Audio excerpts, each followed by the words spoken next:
بسم اللہ الرحمن الرحیم۔ السلام علیکم ورحمۃ اللہ وبرکاتہ۔ ویڈیو کا باقاعدہ آغاز کرنے سے پہلے درود پاک پڑھ لیتے ہیں، جمعہ کے مناسبت سے نیکیوں میں اضافہ بھی کرتے ہیں۔ اللہم صلی علی محمد وعلی آل محمد کما صلیت علی ابراہیم وعلی آل ابراہیم انک حمید مجید۔ اللہم بارک علی محمد وعلی آل محمد کما بارکت علی ابراہیم وعلی آل ابراہیم انک حمید مجید۔ آج کی ویڈیو میں ہم حمزۃ الوصل کے بارے میں سیکھیں گے۔ حمزۃ الوصل کیا ہے، اس کی پہچان کیا ہے اور کن اصولوں کے تحت ہم زبر زیر یا پیش لگاتے ہیں۔ اس سے پہلے آپ سے ایک ہمبر ریکویسٹ کہ اگر چینل پر نئے ہیں تو چینل کو لائک سبسکرائب کرنا مت بھولیے گا۔ چلتے ہیں ویڈیو کی طرف۔ حمزۃ الوصل، آپ کے سامنے جو چھوٹی حمزہ نظر آ رہی ہے اور ایک الف نظر آ رہی ہے۔ اب ہم نے پڑھا تھا کہ جب خالی ہوگا یہ ڈنڈا یا الف خالی ہوگی تو وہ الف ہوگی، جب اس کے اوپر کوئی حرکت آ جائے گی زبر زیر شد مد تو وہ حمزہ کہلائے گی۔ ہم جو ہے وہ چھوٹی حمزہ اور جو الف والی شکل کی حمزہ ہے، ان دونوں کی بیسیکلی آواز ایک ہی ہے، مخرج بھی سیم ہے، ساؤنڈ بھی سیم ہے، فرق ہے تو صرف شکل کا۔ وصل کسے کہتے ہیں؟ وہ وصل کا مطلب ہے ملنا، کنیکٹ کرنا دو چیزوں کو۔ اب ہم سورۃ فاتحہ کی آیات تلاوت کرتے ہیں اور دیکھتے ہیں کہ کس طریقے سے یہ کنیکٹ ہو رہا ہے۔ الحمدللہ رب العالمین الرحمن الرحیم۔ اب دیکھیں الحمد، جو شروع میں الف آ رہی ہے، وہ جو حمزہ آ رہی ہے اس کے اوپر زبر ہے، ہم نے اس کے ساتھ ملایا لام کو، لام ساکن ہے تو ہم نے حرکت دے کر ملا دیا۔ دوسرا رب العالمین، ربی کے بعد جو الف آ رہی ہے اور وہ دیکھ لیں سائلنٹ ہے، میوٹ ہے، اس کو ہم کنیکٹ یہاں پر کرنے کے لیے با کے بعد ڈائریکٹ لام کے ساتھ ہم ملا رہے ہیں، الف کو انڈیویجول ہم نے ساؤنڈ نہیں کیا۔ اگر میں اس کو آیت کو یوں پڑھوں الحمدللہ رب العالمین الرحمن الرحیم، اب یہاں پر دیکھیں ہم اس کو کنیکٹ نہیں کر رہے، ہم میوٹ کر رہے ہیں، الرحمن نون کے بعد را سے ملا رہے ہیں، الف کو کچھ ہم نے نہیں چھیڑا۔ اسی طریقے سے الرحیم پہ بھی۔ اب یہاں پر حمزۃ الوصل کس طریقے سے کردار ادا کرے گا کہ ہم اگر پڑھتے ہیں الحمدللہ رب العالمین، ہم نے یہاں پہ سٹاپ کر لیا، الرحمن الرحیم، اب ہم الرحمہ پڑھتے ہیں، اب ہم نے اس کے اوپر زبر لگائی ہے تو کس طرح لگائی ہے، کس سینس سے لگائی ہے، اس کا بیان آگے آتا ہے۔ حمزۃ الوصل کو الف الوصل بھی کہا جاتا ہے، اس لیے اس میں کنفیوز نہیں ہونا۔ اس کی پہچان کیا ہوتی ہے؟ خالی الف ہوتی ہے وداؤٹ اینی حرکت، اس کے اوپر جب کوئی حرکت آ جاتی ہے تو وہ حمزہ کہلاتا ہے۔ قرآن پاک میں، ہمارے ہاں جو قرآن پاک ہیں پاکستان، انڈیا جیسے ممالک میں، ایشین کنٹریز میں، وہاں پر یہ علامت نہیں ہوتی، ایک چھوٹی سی سواد کی شکل بنی ہوتی ہے، اس کو ہم حمزۃ الوصل کی علامت کہتے ہیں۔ جو عربین ہیں، قرآن پاک عربک کنٹریز ہیں، وہاں پر جو ہے یہ علامت لگی ہوتی ہے، تو اس میں کنفیوز ہونے کی ضرورت نہیں ہے۔ قرآن مجید میں ہر الف حمزۃ الوصل ہے، بشرط یہ کہ جو ہر وہ حرف جو الف سے شروع ہو وہ حمزۃ الوصل ہی ہے، اس میں کنفیوز ہونے کی کوئی ضرورت نہیں ہے، علامت ہے یا نہیں ڈزنٹ میٹر۔ اصول اپنے ذہن میں رکھ لیں کہ ہر حرف جو الف سے شروع ہوگا وہ حمزۃ الوصل ہے، اور جو خالی ہے وہ الف ہے، جس کے اوپر کوئی حرکت ہے وہ حمزہ ہے۔ اب اس کا قاعدہ کیا ہے؟ قاعدے کو کاپی پیسٹ کر لیں اپنے ذہن میں بھی اور اپنی نوٹ بکس پہ بھی، تاکہ آپ کو کنفیوژن نہ رہے۔ الف وصل کی صورت میں نہیں پڑھا جاتا، جو الف ہے وہ وصل کی صورت میں نہیں پڑھا جاتا، لیکن اگر اس الف سے شروع کیا جائے تو اس الف کو پڑھا جائے گا۔ کنفیوز نہیں ہونا، میں دہرا دیتی ہوں، وصل کی صورت میں الف کو نہیں پڑھا جاتا، لیکن اگر اس الف سے شروع کیا جائے تو اس الف کو پڑھا جائے گا۔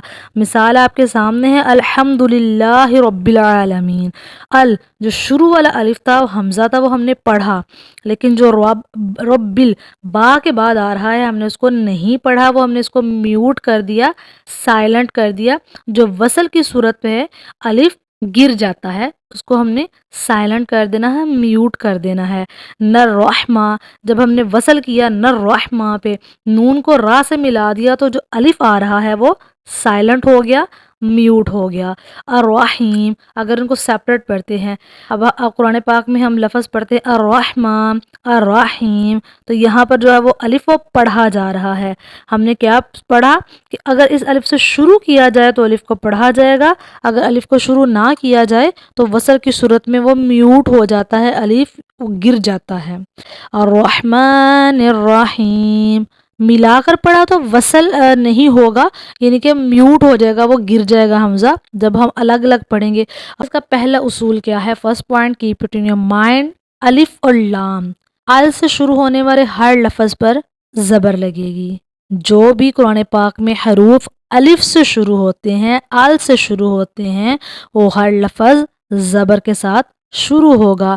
مثالیں ہمارے پاس بہت ساری ہیں، الذین، التی، الذی، المالک۔ سیکنڈ پوائنٹ ہے ہمارا کہ اگر الف اور لام سے کوئی حرف شروع نہیں ہو رہا تو اس کے بعد اس کا کیا ہوگا جی؟ تیسرا حرف دیکھنا ہے ہم نے۔ تیسرا حرف اگر اس کے اوپر پیش ہے تو الف کے اوپر پیش لگ جائے گی۔ تیسرے حرف پر اگر پیش ہے تو اس کے اوپر پیش لگ جائے گی۔ تیسرے حرف پر اگر زبر یا زیر ہے تو زیر لگ جائے گی۔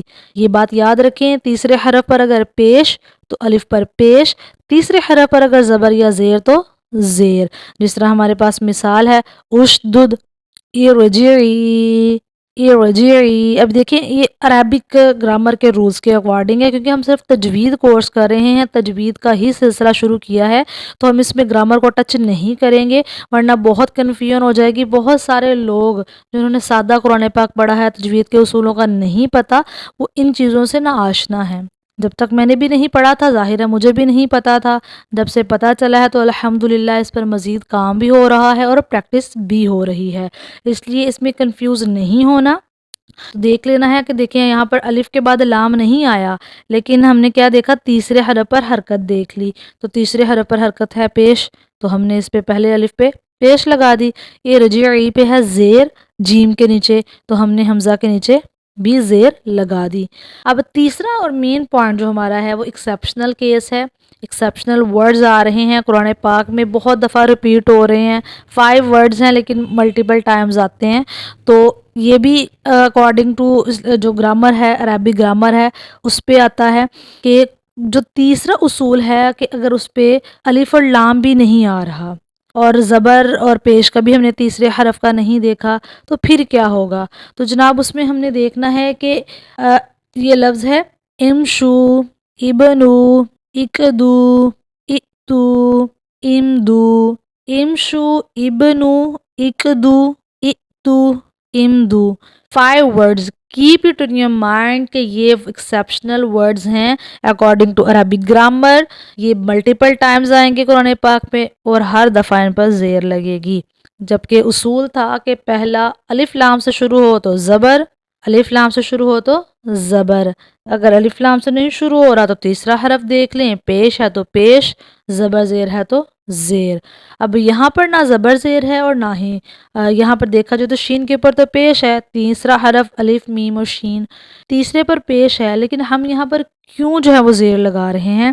تو یہ عربی گرامر کا رول ہے۔ اس میں جو ایک ہنٹ تھوڑی سی یہ کہ یہ جو پیش ہے یہ عارضی ہے، اس کی ڈیٹیل نہیں بتاؤں گی، صرف اتنی سی بات ذہن میں رکھیں کہ یہاں پر اصل میں زیر ہی ہے، عربی گرامر کے مطابق زیر آ رہا ہے، عارضی طور پر پیش ہے، تو ہم نے اس اصول کے تحت شروع میں زیر لگا دیا۔